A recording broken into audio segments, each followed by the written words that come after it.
Good morning, everyone. So good Saturday morning. Welcome back to JPC, Spiritual Talk. It's Jared Campbell. So this is the only video I'm going to do this morning. And we're going to talk about a drone at the Trump rally and how it shocked the world. We're going to talk about Donald Trump and Zelensky's phone call the other day.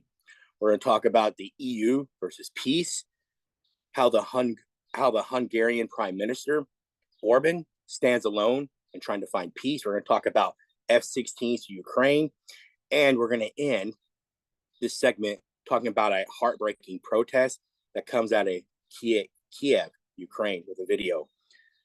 Without further ado, started out with our prayer. We're going to get right into this. Thank you all again for following. In the name of the Father, Son, and the Holy Spirit. Christ, my God, without you, I can do nothing. Please help me with this task I'm about to complete. Keep me truthful, keep me honest, keep me objective to the facts. Continue to work through me and make me that strong voice that teaches and preaches your good word. To all who will listen, and always keep me as the apple of your eye. And I pray all of this in your holy name, in the Father, Son, and the Holy Spirit, now and forever. Sages. Amen. Lord, our shepherd. All right, good morning. So good Saturday morning. So let's jump into this. We'll get our screen shared over. Thank you all again for following. Like I said, this is the only video I'm going to do today. I'm going to kind of relax.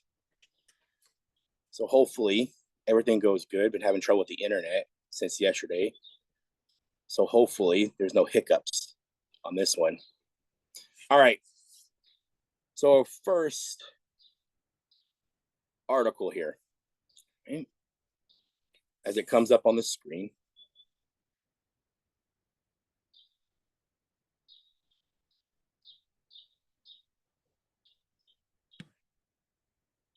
Hold on.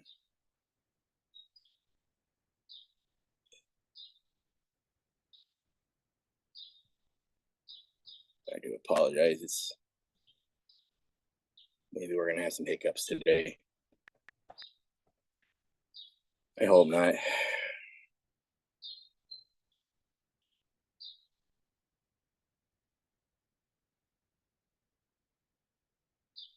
Here we go. Everyone's still with me? All right, here we go. So it says, earthquake in the USA. Everything was prepared for the assassination of Trump. Even Thomas Crooks had a drone for the clean shot.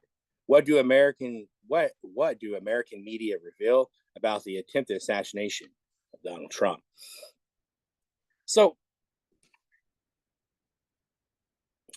American media has revealed alarming details about an attempted assassination of former President Donald Trump involving a 20-year-old named Thomas Crooks.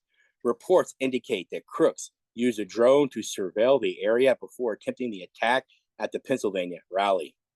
This incident highlights significant security lapses by the U.S. Secret Service. Here's some of my key points. Perpetrator and the method. Thomas Crooks, a 20-year-old, monitored the rally site using a drone. This is huge. He used the drone to gather information and plan the attack. Media reports, NBC News and the Wall Street Journal, and even Fox News all reported on Crooks' use of a drone. Fox News noted that Crooks flew his drone multiple times before the attack. Attack details. Crooks shot former President Trump in the ear during a rally in Pennsylvania. Area surveillance by the drone played a critical role in the attack's planning. I'm sure it did. Security failures. The Secret Service failed to prohibit drones in the area. Standard security measure, which it is. Despite being warned by Crooks and labeling him a threat, the Secret Service allowing him to remain at the venue. Public and media reaction. The incident has sparked intense scrutiny and criticism of the Secret Service's situation and handling. Media coverage has emphasized the gravity of the security lapses that nearly resulted in Trump's assassination. I conclude the attempted assassination of former President Donald Trump by Thomas Crooks, who used a drone to scale the area, underscores severe security failures. Despite warnings and standard protocols, the Secret Service lapse allowed the incident to occur. prompting widespread media attention and calls for improved security measures to prevent such threats in the future. So we're going to watch a short video.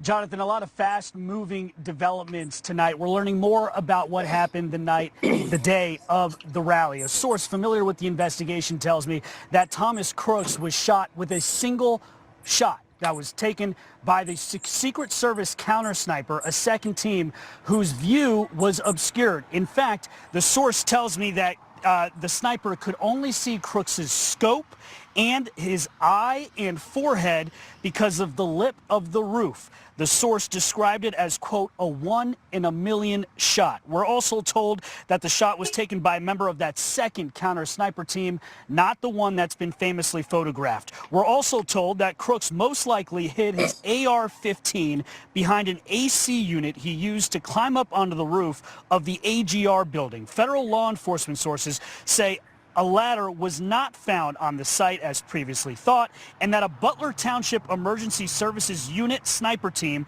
who was doing overwatch of the event was inside the building, looking out of the windows of the building, watching for any suspicious activity while Crooks snuck up on the roof above them.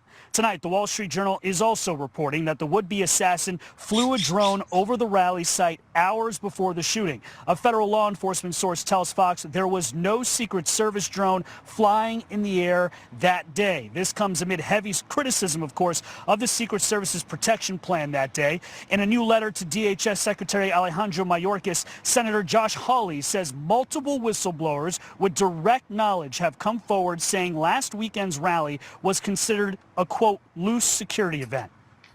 It's that they were not patrolling the perimeter with canines as they were supposed to do. They were not patrolling the crowd. They weren't adequately keeping the area around the stage safe. And of course, we know that they didn't have eyes on that roof and that building. It's unbelievable. A source tells me, Jonathan, one of the more inexcusable mistakes was allowing for that clear path, that line of sight for the shooter. Usually in security advance work, you would put a tractor, a trailer, a flag, anything to try to obscure that clear of a path from the roof. Jonathan? All right. So regardless of what what media says, right, I do not believe that this was due to complete incompetence. Right. I don't believe that law enforcement or even a lot of these Secret Service, these government agencies, I don't believe that they're all incompetent. I actually don't believe that at all. Right. There's always more to something.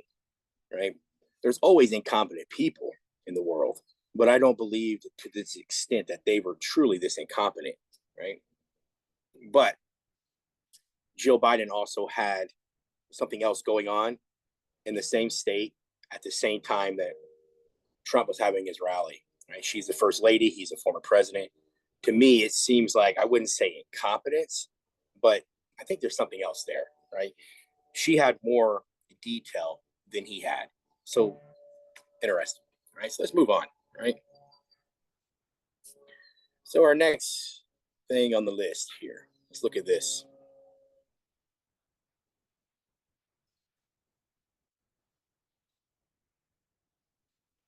So Zelensky's mysterious statement, Poland has taken a decision that will accelerate the delivery of F-16s to Ukraine. What does Zelensky mean? I still don't know what he means. So Ukrainian President Zelensky announced that Poland has decided to expedite the delivery of F-16 fighter jets to Ukraine, though he did not really specify the nature of this decision. Poland has not committed to providing these jets despite being a close ally.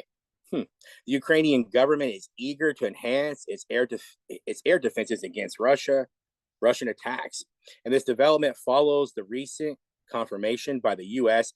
that F-16s from Denmark and the Netherlands are en route to Ukraine. Here's some of my key points. So Zelensky's announcement.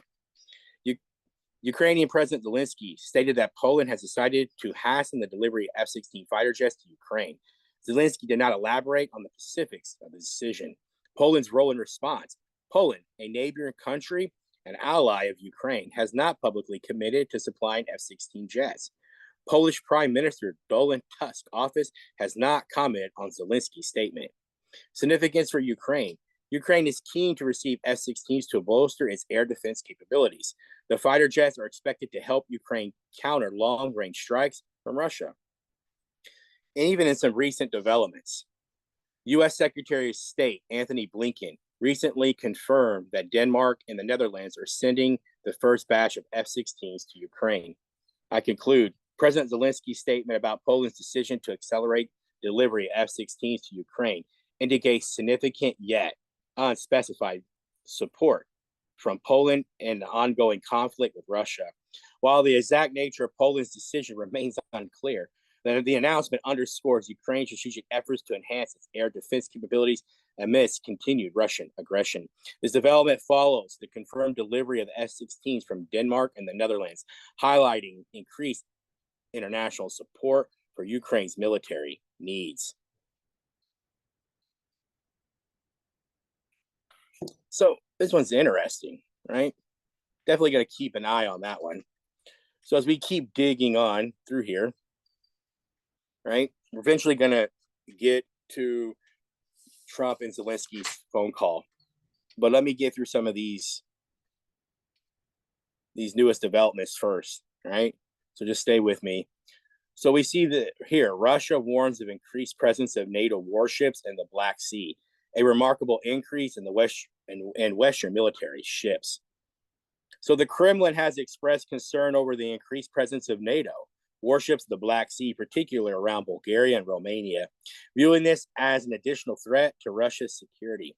In response, Russia is preparing to take necessary measures to safeguard its interests. This development comes amidst Ukraine's ongoing conflict with Russia, during which Ukrainian forces have targeted the Russian Black Sea fleet. Ukrainian President Zelensky has announced a new maritime security strategy developed in cooperation with Western allies, which includes a proposal for a permanent NATO presence in the Black Sea. Interesting. Key points. The Kremlin's warning. Dmitry Peskov, the Kremlin representative, highlighted the increased presence of NATO warships in the Black Sea. This presence is particularly noted around Bulgaria and Romania, both NATO members. Russia's response. Russia views the consecration of NATO ships as an additional threat, especially the current geopolitical context that we're in. The Kremlin is prepared to take necessary measures to ensure Russia's security. Number 3, Ukrainian actions and strategy. Ukrainian forces have been using air-to-air missiles and sea-based drones against the Russian Black Sea fleet. They have been successful with some of this, though. The Ukrainians have. President Zelensky unveiled a new maritime security strategy in collaboration with Western allies. The strategy aims to enhance preparedness and response to maritime threats and proposes a permanent NATO presence in the Black Sea. Number 4, geopolitical implications. Right? The increased NATO presence in Ukraine's maritime strategy reflect the intensifying military and strategic contest in the Black Sea region. The situation underscores the broader geopolitical tensions between NATO and Russia. Beautiful. I conclude, the Kremlin's warning about the increased presence of NATO warships in the Black Sea highlights escalating tensions between Russia and Western allies. In response to perceived threats, Russia is poised to make measures to secure its interests. Concurrently, Ukraine's new maritime security strategy, supported by Western allies, signals a commitment to counter Russian dominance in the Black Sea, potentially leading to a more permanent NATO presence. This dynamic underscores the ongoing strategic contest and heightened military activity in the Black Sea.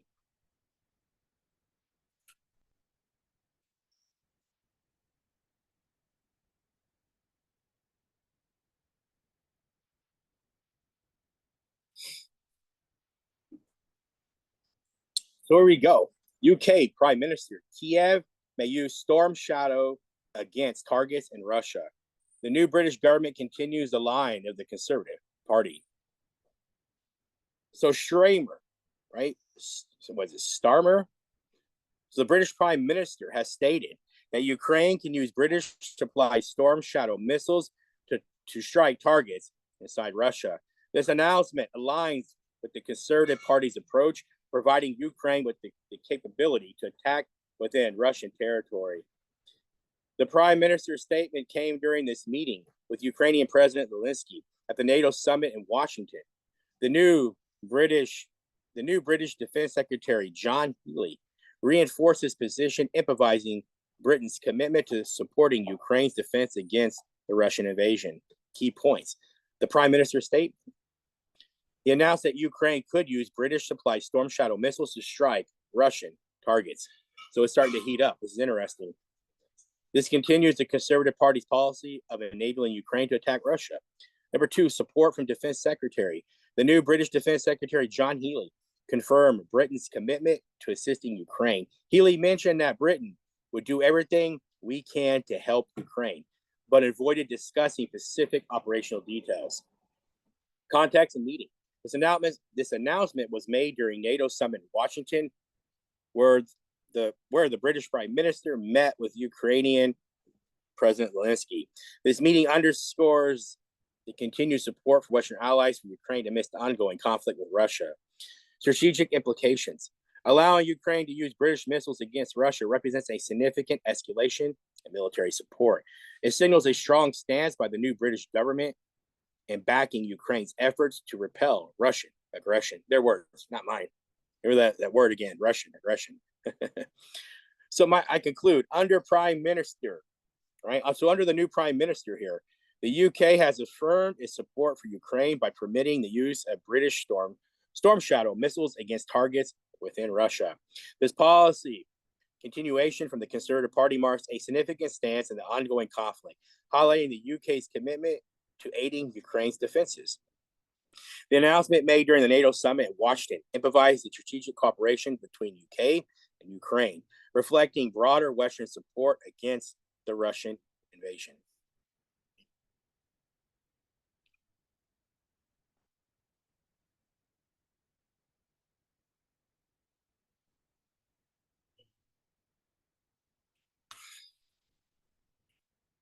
All right. So Russian F16 analysis. Our pilots will have new stars on. Oh, they're talking about having new medals on their chests, on their uniforms. So Russian officials and analysts have reacted strongly to the announcement of F-16 fighter jets being supplied to Ukraine by Denmark and the Netherlands. Russian Foreign Ministry spokeswoman Maria Zakharova criticized the move as part of a broader Western effort against Russia. Meanwhile, Russian defense analysts and officials, including Andriy Karpola, have downplayed the potential impact on the F-16s the impact of F-16s in conflict, asserting that Russian forces are prepared for this development and that it will not alter the course of their military operations. Some of my key points. Official Russian reactions. Maria Zakharova, the Russian Foreign Ministry spokeswoman, condemned the F-16 deliveries as evidence of a Western war gang against Russia. Even Dmitry Peskov, the Kremlin spokesman, reiterated that Western arms supplies only prolong the conflict without changing the fundamental situation. Military analysis perspective. Russian analysts believe that the delivery of F-16s will not change the dynamics of the conflict. The head of the State Duma Defense Committee expressed confidence that the F-16s will not impact the special operations and suggested that Russian pilots and air defense forces are ready to counter these jets. Symbolic confidence. All the comments include a symbolic insertion that Russian pilots will earn new distinction, stars, right, probably on their uniforms and medals and stuff on their chests. I don't know what all that stuff is. By successfully engaging in F-16s. Western delivery timeline. U.S. Secretary of State Anthony Blinken confirmed that the first batch of F-16s from Denmark and Netherlands is ready en route to Ukraine. It will be operational over Ukrainian skies by the summer. Strategic implications. The Russian response underscores a consistent narrative that Western intervention will not decisively influence the conflict's outcome. The supply of F-16s represents a significant escalation in Western military support for Ukraine, prompting strong rhetoric and strategic reactions from Russia. The announcement of the F-16 deliveries to Ukraine by Denmark and the Netherlands has has elicited a firm response from Russian officials and analysts who downplay the jet's potential impact on the conflict. Russian authorities maintain that their forces are prepared and that Western military aid will not alter the course of their operations in Ukraine.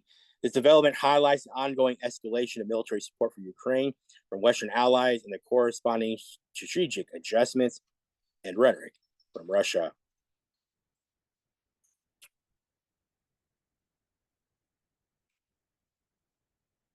All right. And so, in other news, so let's talk about Trump and Zelensky's conversation. So, I was reading RT News yesterday, and I was talking about the former U.S. president, who is now also the current presidential candidate, Donald Trump, spoke with Ukrainian President Zelensky on the phone. During the conversation, Trump reiterated his pledge to end the conflict between Russia and Ukraine. Trump appreciated Zelensky's outreach and vowed to bring peace if elected.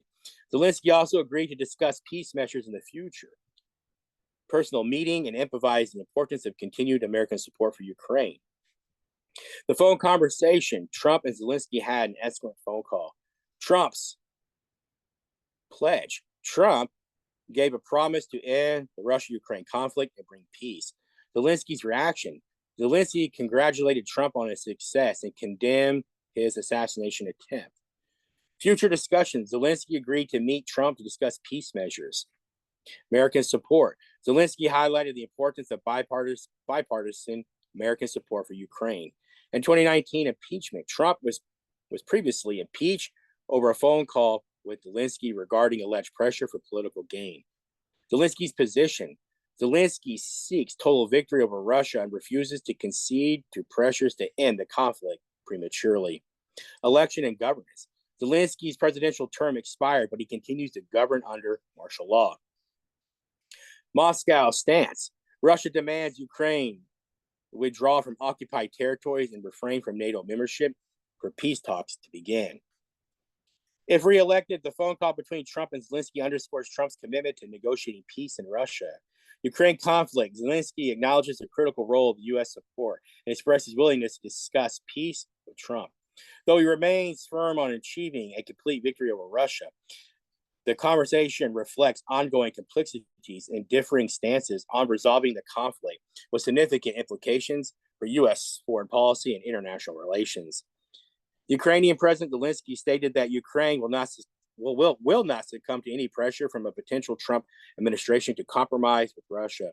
During a BBC interview, Zelensky reiterated Ukraine's aim for total victory and expressed concerns over Trump lifting sanctions on Russia.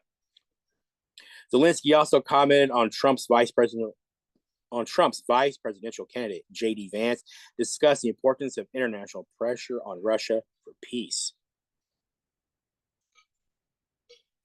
So here's some of the key points. Defiance against Trump pressure. Zelensky stated Ukraine will not bow to pressure from the potential Trump administration to compromise with Russia. Total victory. Zelensky also said that Ukraine seeks total victory in conflict with Russia. Trump's promise. If reelected, Trump has claimed that he could end the conflict within 24 hours. What he said. His words, not mine. Concerns over sanctions. Zelensky fears Trump might lift U.S. sanctions on Russia, benefiting Putin. Comments on J.D. Vance. Zelensky criticized Vance, Trump's vice presidential candidate, for not understanding the Ukraine situation.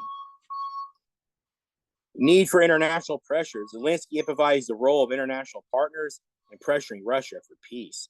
Peace talks.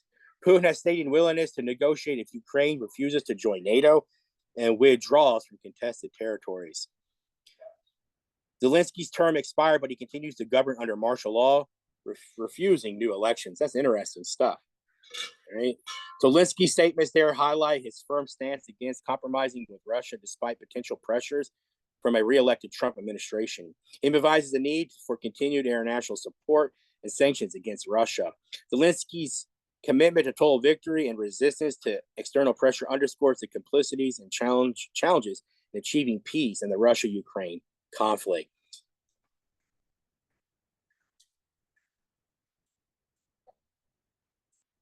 Interesting.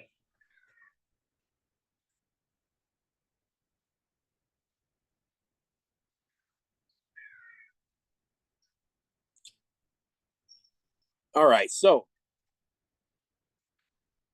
let's talk about Hungary's EU presidency. All right, so let's talk about Viktor Orban. So Viktor Orban, the Hungary's prime minister, he assumed the EU Council's rotating presidency on July 1st, 2024. Orban aimed to actively address global conflicts and promote peace, contrasting with previous presidencies that focus more on conventional agendas. Previous EU presidencies, Emmanuel Macron's presidency in the EU in 2022 was criticized for being symbolic than practical. Macron and EU Commission's President Ursula von der Leyen they seem to prioritize globalist issues like climate change and digital transition. Orban's agenda and actions. Orban planned a summit in Budapest focused on peace and addressing global conflicts, which met resistance from EU elites. I wonder why. He embarked on a peace tour, visiting various countries. I've talked about this before, including Ukraine, Russia, China, and the US, to gather diverse perspectives. The EU establishment response. EU leaders tried to control Orban by manipulating or sidelining him, convincing him to abstain from critical votes. Brussels reacted negatively to Orban's diplomatic efforts, especially his visit to Moscow. Diplomatic tensions. Orban's approach to diplomacy clashed with the EU establishment's preferences, leading to bureaucratic pushback. Joseph Borrell, the EU's chief diplomat, considered scheduling a foreign affairs summit to coincide with Orban's peace summit to overshadow it. Interesting. Criticism of EU elites. EU officials and bureaucrats have attempted to undermine Orban's presidency by boycotting meetings and expressing dissent. The EU's internal power dynamics and resistance to Orban's peace-focused agenda highlight tensions with the bloc. Viktor Orban's presidency of the EU Council has been marked by an unorthodox approach to global diplomacy, focusing on peace initiatives rather than traditional EU priorities. This has provoked significant resistance from EU elites, who are more comfortable maintaining their status quo. Orban's efforts to gather perspectives from various global actors have been met with bureaucratic opposition and political maneuvering, underscoring the EU's internal divisions and challenges in addressing diverse viewpoints within its leadership. So, criticism of Western democracy advocates. The argument is that those who loudly advocate for democracy and human rights often violate international norms.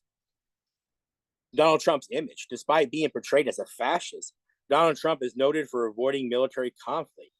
His presidency and claiming he would end Ukraine-Russia conflict swiftly if reelected.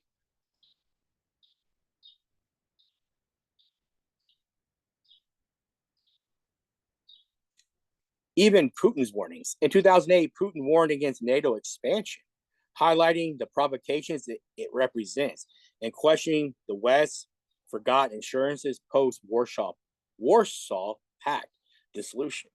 Russia's peace proposals, which were largely ignored, aimed to reduce military threats and avoid conflict. Viktor Orban's peace efforts. Hungarian Prime Minister Viktor Orban embarked on a peace mission to Moscow, Kyiv, Beijing, and Washington during Hungary's presidency of the EU Council. His stance on maintaining Hungary's conservative Christian values and reducing weapon sales has frustrated Brussels. The Western reaction. The Western establishment, particularly the EU, has reacted negatively to Orban's peace efforts, questioning his mandate and attempting to sideline his initiatives. Right? So I conclude there that the article critiques the Western establishment's prioritization of military investments over peace and highlights the paradox of figures like Trump, Putin, and Orban, often labeled as what dictators advocating for peace in contrast to Washington and Brussels' aggressive stances. Interesting. The piece underscores the urgency of amplifying voices, promoting diplomatic resolution to conflict. Some of the sources I have read throughout the weekend, right? So please click on the link and look at the full report.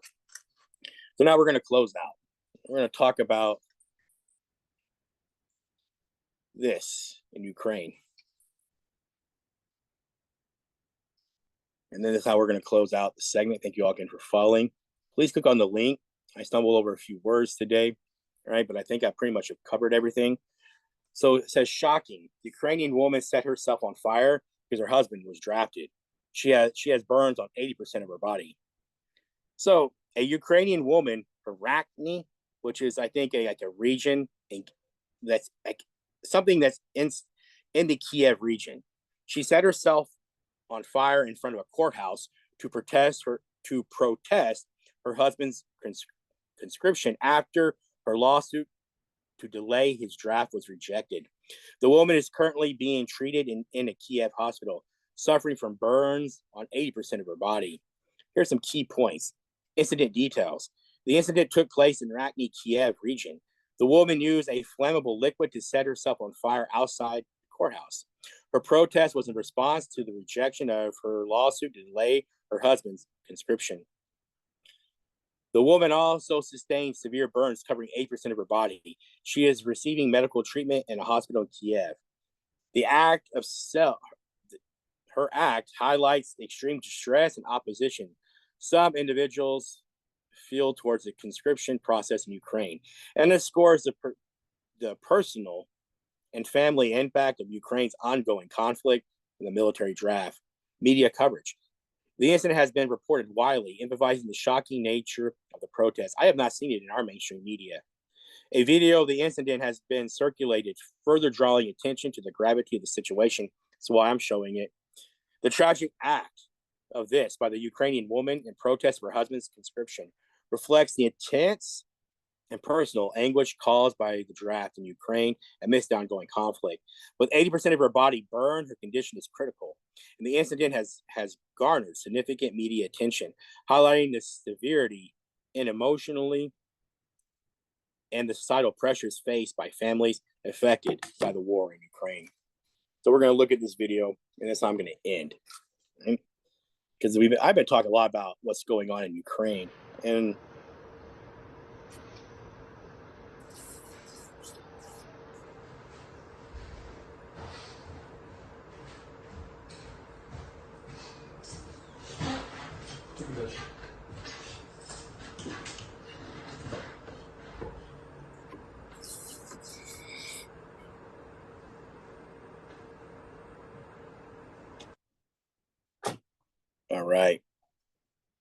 all right. So before I close out, I'm going to show everybody, if you want to find me on Rumble, right? You can find me on Rumble here.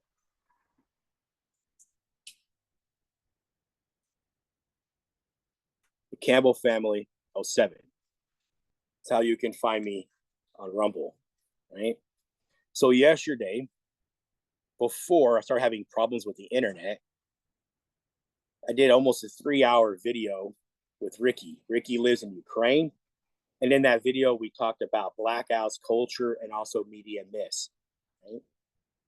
So check out that video. It's also on YouTube, right? But I really want people to start coming over to Rumble more, because I've been having a lot of trouble with YouTube and them actually taking off some of my videos, right? Now, I'm not a person who has a lot of subscribers, but I do report what I can. And so what YouTube has done is they have removed one of my videos. I'm going to show you all before we close out. So 3 weeks ago, I talked about North Korea being in Ukraine. I talked about conscriptions, Ukraine, even in Israel. Talked about USA sending private military groups to Ukraine. That video was pulled 3 weeks ago. It only has 16 views and 2 likes before YouTube removed the video, saying it violated their standards. Interesting. All that information came from third or even second party sources. So I thought it was interesting, right?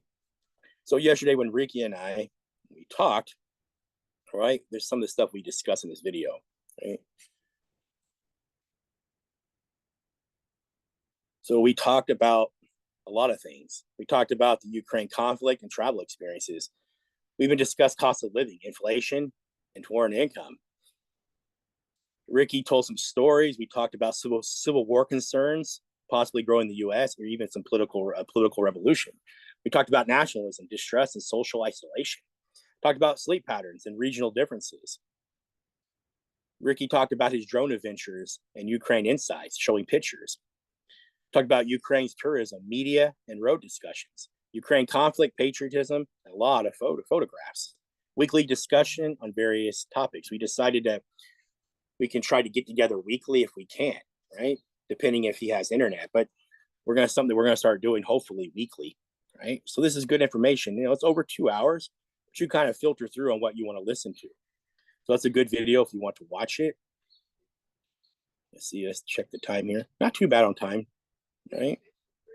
So as we covered everything, right? So take your time and go through some of my videos, please. You can find the North Korean one. You can find that on Rumble. So if you find me on Rumble, Campbell Family 07, you can watch that North Korean one on Rumble. It's been removed from YouTube.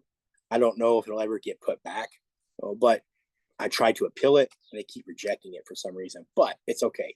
It is on Rumble. So that's why I wanted to show everybody that. Please find me on Rumble. Please listen to some of my videos, right? You don't have to like them. You don't have to subscribe, but please share them out, right? Thank you all again for following. Hope you enjoyed these updates, right? That's all I have for today. This will be the only video I do today, right? So I love you all so much. JPC Spiritual Talk. I love you all so much. I'm out.